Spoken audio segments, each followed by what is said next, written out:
For 10 years, I gave up on this club. Rode my limit just to keep the patch.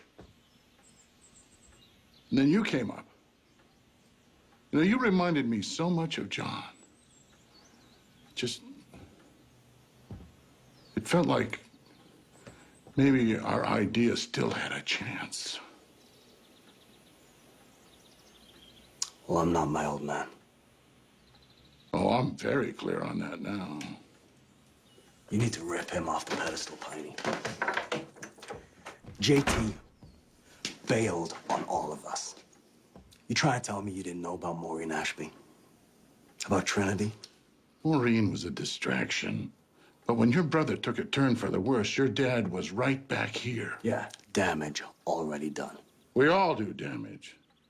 Character's determined by how we repair it. Well, JT didn't repair much. He didn't have a chance. You do. I'm fixing what matters! You know, my old man was right about one thing. This club has lost its way.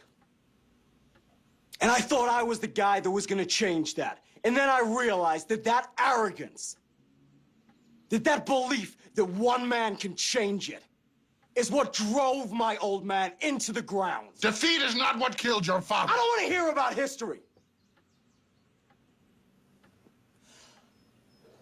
I'm taking care of what's in front of me. You and Clay both. This isn't about Clay. It's about me. It's about me figuring out what I gotta do today that keeps me alive tomorrow. This ain't about the club, Piney. It's about my family. I won't tell you how much you just sounded like your old man.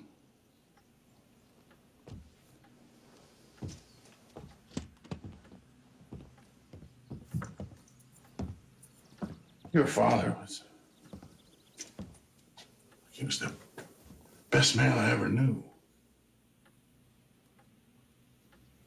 And before you let him die, you should find him and know that for yourself.